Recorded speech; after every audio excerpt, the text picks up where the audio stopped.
Okay, we'll get going promptly. Welcome everyone, and thanks so much for joining me today on the 12th of this year's webinar sessions. In fact, they started in the spring, this series, and started off the back of really people's big interest in the whole issue of how to design and implement Teams rooms.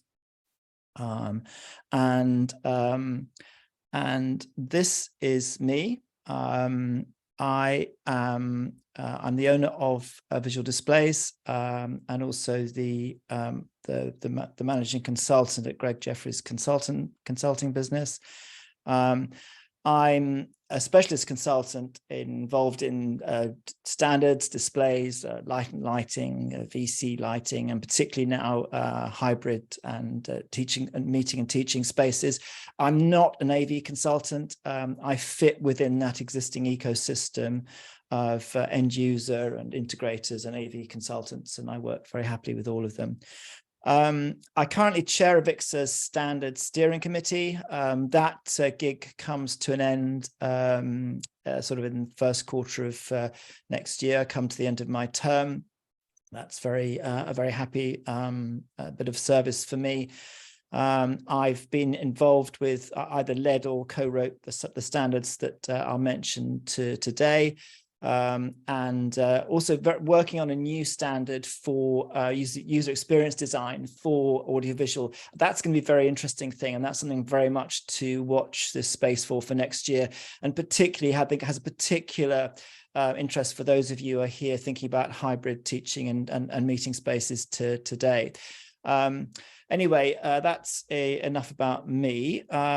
So today, the background to this this session is that Microsoft has made a big bad move into the use of projection for middle and upper level Microsoft Teams rooms. And this is very challenging for some people who are really hoping to carry on using flat panels. But Teams rooms now need screens of a whole scale of multitude larger than they were previously thought acceptable. And you add to this the front row layout, the 21:9 aspect ratios, and content windows, which are effectively meaning picture-in-picture, where the content is within a window within that, which means whole new ways of applying DISCAS is AVIXA's DISCAS standard. So because of this change to projection, that's really put the cat amongst the pigeons. I haven't got a vegan version of that metaphor, by the way. But the thing about projection is it just really does have to be done properly. We've all got experiences of really poor projection, but relatively few people have got experiences of really good projection or projection done properly. Effectively, our subject today is contrast, because contrast is basically the indicator of image quality, and that in turn, in normal lighting conditions, is effectively an artifact of ambient light. I mean, if you look at this very simple graphic there. Full contrast does not just mean properly saturated colors and proper definition. It's also interesting that when viewers see images of low contrast, and it doesn't matter what technology it is, whether it's technology, flat panels, whatever, they see them as being low resolution as well as low quality. So the whole means of people perceiving them changes. Now, again, to extend this thing about ambient light level, ambient light and the way it impacts every kind of display. It's just a question of which way it impacts it. Now, flat panels, fortunately, there's an increasing awareness now of the impact of using shiny flat panel displays, particularly in hybrid spaces, because they cause what's called veiling reflections, as you can see from the from the shot there. You know, if they are of a certain level of magnitude, they then become called disability glare. So, but in terms of projection, then we've all seen, as I was saying on the previous slide, examples of good and of really poor projection. But what we're talking about today is doing projection properly, and effectively that means dealing with ambient light. So the thing about projectors is that although in some ways it can be a little bit counterintuitive, projectors can't project black. It's just the absence of projected light. So, it's very important that for the screen to be black before any projected light hits it. This photo here is taken from the LTSMG conference last week, and I've got to say some kind words about that because some of my friends are there, but we were Visual Displays was a sponsor at that, and this is a panel that I was appearing on. So this is a good photograph, apart from the guy looking like he's holding an evangelical church service, because that screen behind is one of the screens they're talking about today, and there you can see is that until any projected light hits it, the screen is black or near black. And then today, what we're doing is we're going to drill down into this in a little bit more detail. So we've got about 20 minutes or so of the time we've allocated for this. Like I say, I'm going to be very respectful of people's time, and we'll come to a point of stop by 1:30. However, depending on any Q&A, I will stick around for a while, because quite often on these webinars we get some really good discussions and feedback and a bit of conversation going on. Sometimes we don't. Today's subject may or may not be a little bit dry, but it is actually really, really important. So that's the plan for today. If you can stick any questions that you've got in the Q&A. I can see it's actually coming already. Okay, that is very good, because I haven't shared my screen. I'm so sorry. That is absolute 101. Okay, that is embarrassing error number 1. Okay, so I'm just going to quickly loop back to show the visuals that I was talking about. I do apologize for that. And thank you, everyone, all my friends. There we go. Thank you, Chris. Yeah, it's there now. So what I was saying is there, please use the Q&A box. I'll keep everything towards the end. So just very, very quickly there, as everyone has spotted my deliberate error, it is so important to do projection done properly. And what I was showing previously was, like I was saying, everyone's seen an example of poor projection, but relatively few people have seen an example of projection done properly.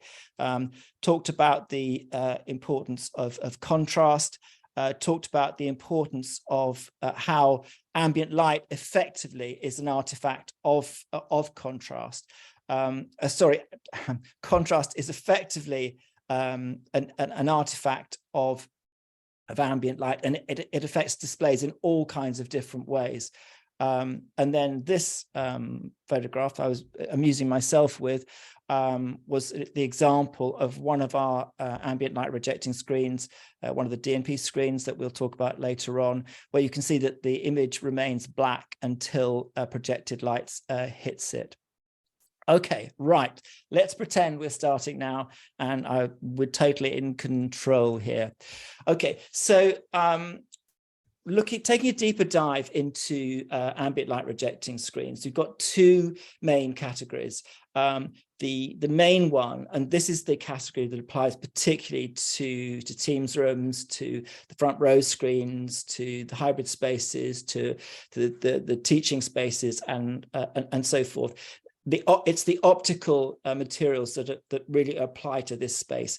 But there are two types of screens. The optical ones are screens that use lenses and advanced optical technologies, and these can control, redirect, and absorb light in a very controlled way. And then the so-called diffusive types, which use a combination of tints and silvering to manage the properties of the screen. So taking a look at the optical types first. So the true optical screens are effectively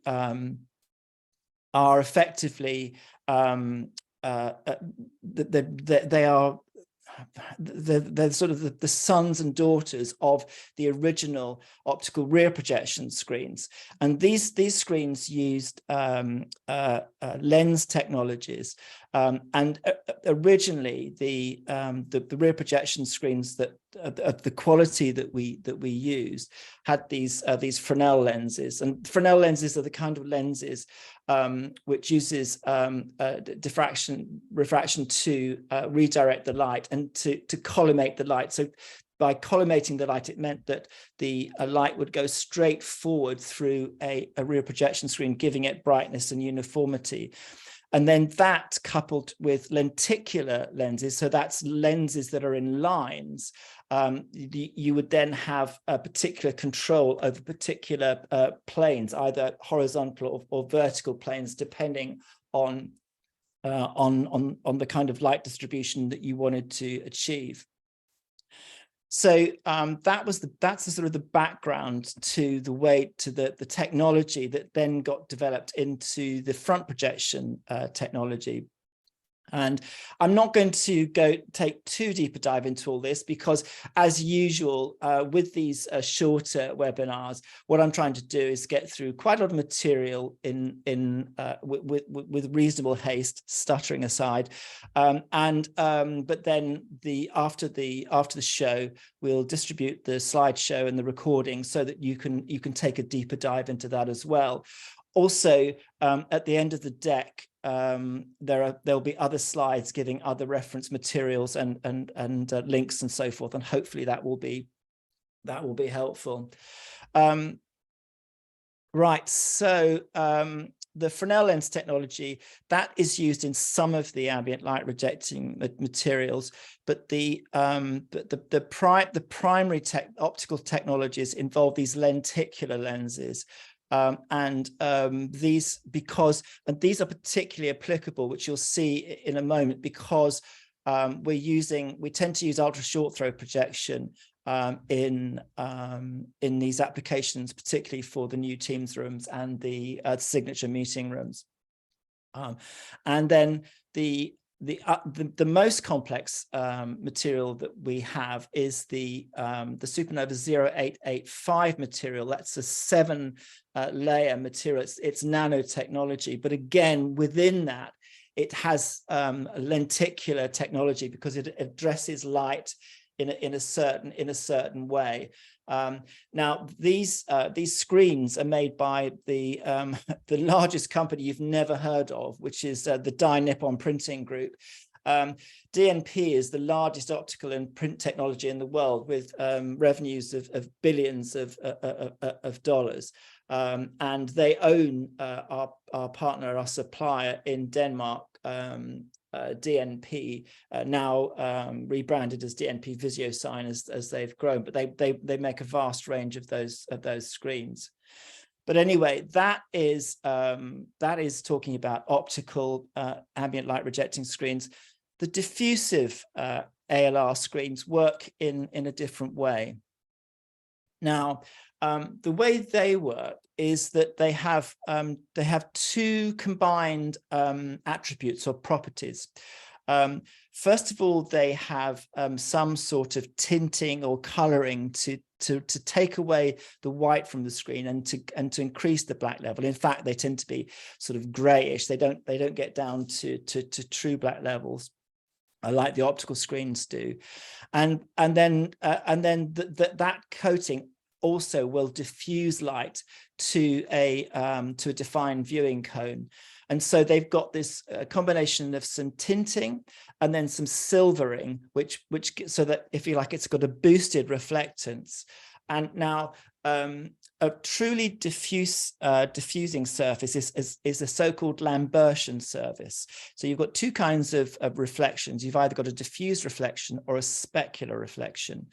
And a diffused reflection, the perfect version of that is a so-called Lambertian surface. So that's a surface where it doesn't matter from which any beam of light strikes the surface. It will then reflect it in a perfect hemisphere away from that. And that is the theoretical property of a matte white screen. Nothing is quite perfect like that, but it's very close to that. And then the other sort of reflection is specular reflection. And that, if you like, is a mirror-like reflection. And the most extreme version of that you could imagine would be a laser striking a mirror and then going off at the same angle, leaving the light. So with diffused ambient light rejecting screens, the higher the amount of silvering, that increases the ambient light rejecting properties.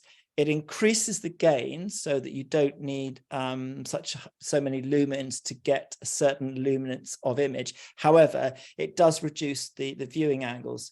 Now, the reason that these screens work in that way is because if you think about it, projection will be striking the screen pretty much perpendicular, and it's the ambient light that's coming in from all sorts of other areas. It might be downlighting, it might be windows at the side. And by having this attribute of some silvering in it, then what that means is that the ambient light will reflect away from the screen and not have that usual diffuse property of shining back at you. So although it's a much simpler, the physics of it are much simpler than the optical screens and the manufacturing, they are actually really quite clever and well-developed surfaces. And you know, one of the principles of thinking about screens is that it's not as if any one particular screen is a miracle screen, because it's a question of, and this is really why the webinar's here, it's horses for courses. It's choosing the right material for the application that you have. So just looking at the screen materials that there are, the Draper Tech Vision, they've got a very large range of materials. Draper are one of the big screen manufacturers, one of the two biggest screen-only manufacturers in the world. We are one of their UK main distributors. And they have this big range of materials, which we'll look at in a moment. But the point about them in the context of the webinar today is that they're really the only choice that we have if you want to use ambient light rejecting screens with an electric drop down above around 3.5 meters wide, and they go up to really massive sizes as well. So they're a fantastic option, but for the most part, they sit in a kind of a minority but special and unique place within the screens that we've got. And if you look at this slide here, where I've just pulled out a couple of the specs for the two of the materials that you've got, the one on the left here is a 0.9 gain, and the one on the right is a 1.2 gain. And you can see there in a graphic way that the lower gain screen has a wider viewing cone. Viewers can sit closer to the screen than with the high gain one, and the point of peak gain is actually quite a narrow one, relatively narrow one, but spreads out. But with the 1.2 gain, that line of peak gain is actually even more sharper and even more acute. Whereas with the optical materials, you have a really flat and good viewing curve in right the way around to 180 degrees. So that's the Draper Tech Vision, and the strength of that is that this range of materials, so that we can select using our calculators and our design tools. We can select the right material depending on the project that you have. And then the last one in the pantheon really is the Draper Euro screen. Now this they have a material called React. It has a size limitation, and it goes up to around 3.4 meters wide. However, it is available in all of the formats you'd want: fixed and electric drop down, tab tension, not tab tensioned. However, it is also the lowest cost, so it is used quite widely and acceptably in education. That is a compromise material, particularly for higher education. This is a screenshot from one of the videos that you can find on our YouTube channel. In fact, what you can see on this is that's the React screen, the Euro screen React material at the front there on a panel. Here at the middle band at the back is matte white material, and then the top and the bottom are the DNP Supernova screen materials. The top material is the DNP high gain material, and the bottom material is the 0885, which is our go-to material, and pretty much everything that we do uses that material. That's very much the kind of premium material that we have. So just, if you like, a word from our sponsor at this point. At Visual Displays, we are the main distributor for all three major ambient light rejecting brands. But it's not just that we have them, it's that we have the expertise, we've got the calculators and the CAD tools to be able to support and help people through that.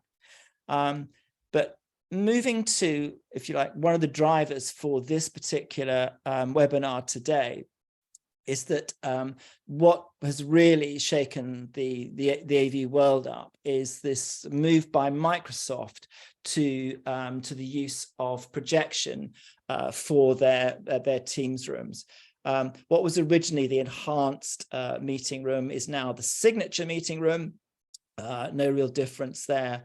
But what you'll have seen a lot of material out there. There's a fantastic video of what they're doing in the Hive, and there's an extended one too. You'll find that as a link, as a slide towards the back of the webinar today. And so this is the question, but these screens are in excess of 3 meters wide. They're big screens. They're in 21:9 aspect ratio. And so just wanted to look now at the process that we go to specify a screen for these spaces. So the way that we start the process with specifying these screens is to use our calculation tools. And we have a variety of tools to calculate contrast, image luminance, and so forth. We don't have time to dig into this, but this tool here on the left is a tool where you compare an ambient light rejecting screen material against typically a plain white material, and to see the difference that you achieve with those.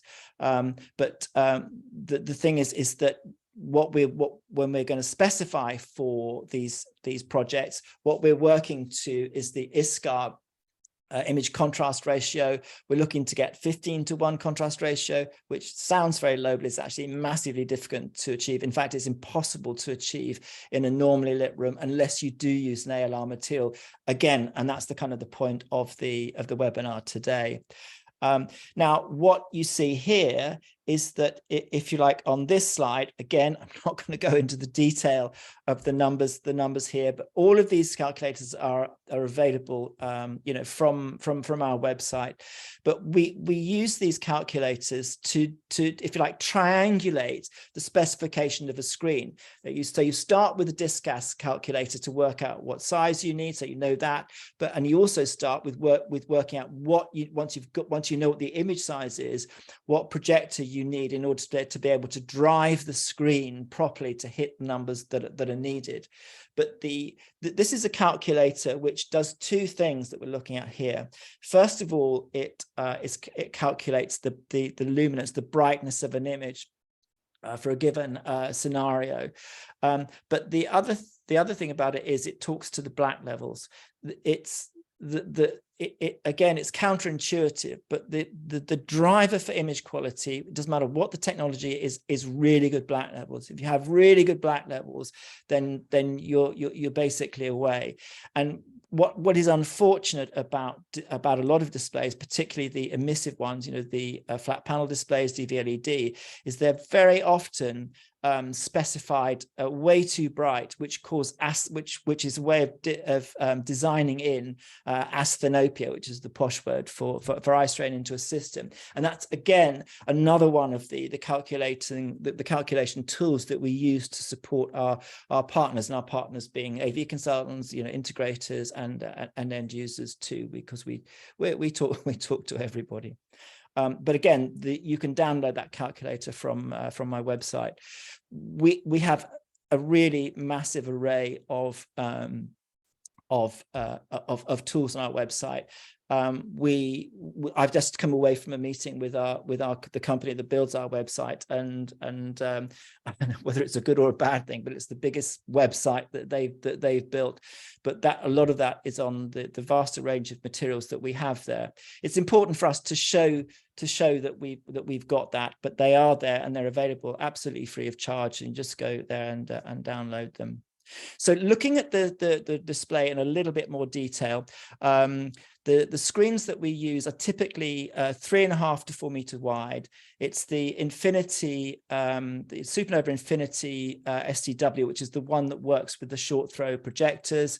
The projectors that Microsoft recommend are Epson EB-PU series, fitted with an ultra short throw lens,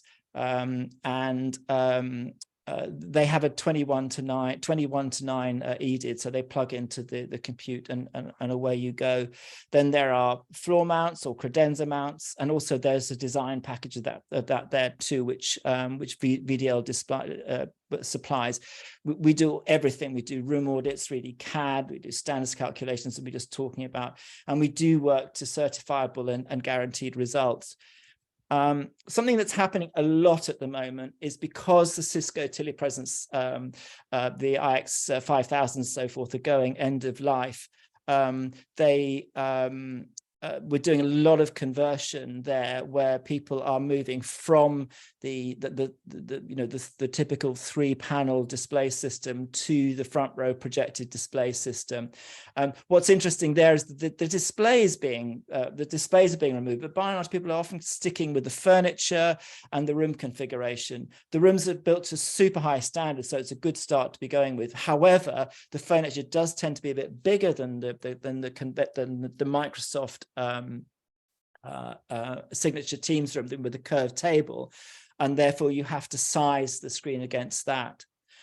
So that's it for in terms of the content. Just a few words to put in on our behalf. I'll be stopping the content at or by 1/2 the hour, but I will stick around for questions if you've got them. This is the last webinar of this year, but I restart them again in January, where I'll be talking drilling down on the aspect ratios, 16:9, 16:10, and of course 21:9, 32:9, and so forth. Please do download the MTR Displays quick guide that we have. That will really fit in a lot more detail than we've had time to go in here. And for those of you who want to go into a much bigger detail, I've published a white paper. It was originally for my colleagues at Microsoft, but now it's been versionized to be used more widely. But again, you can download that. I provide my consultancy through as a standalone service through a separate company, I'm working with a number of really interesting companies, as well as some large, major international companies who may or may not have been mentioned on the call so far. We have a wide range of services, and people can pick and choose what we do depending where we are. But everything that we do gets supplied through our reseller partners, with the exception of my consultancy for government, because I do that under security. We've got a wide range of videos on our YouTube channel, so please look at that. And of course, remember that today was about projection being done properly. So we've come to the end of the half an hour. I'm, as usual, a bit of a sprint for the line because I do get rather passionate talking about this, but hopefully that was really helpful. Thank you so much for participating. If there are any questions or anything in the chat, I'm going to have a look at that and answer that now. But I will be sending out the slides and the recordings after this, so that you can watch at your leisure or hand out to people, other colleagues who might have missed it. I will now thank you, and I'll now, let's have a look and see if we've got any questions or anything in the chat.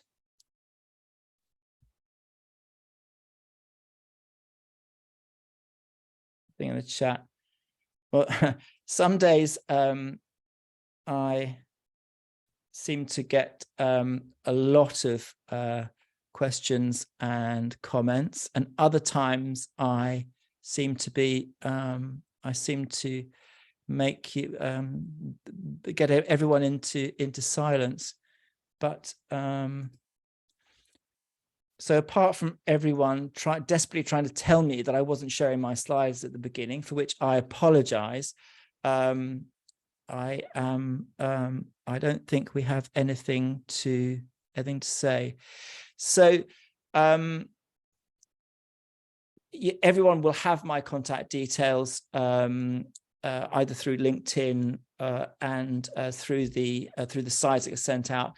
But please do get in contact with me if there's anything you want to discuss in more detail.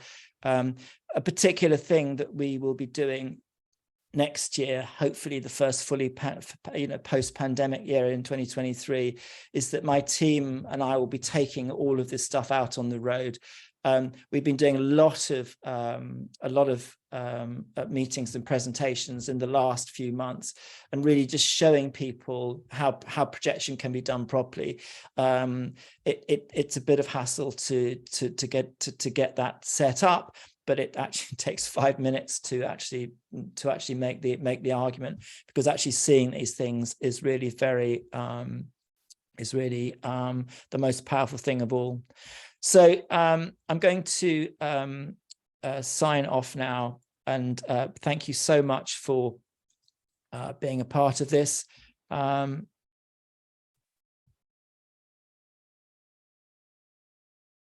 I do have one question.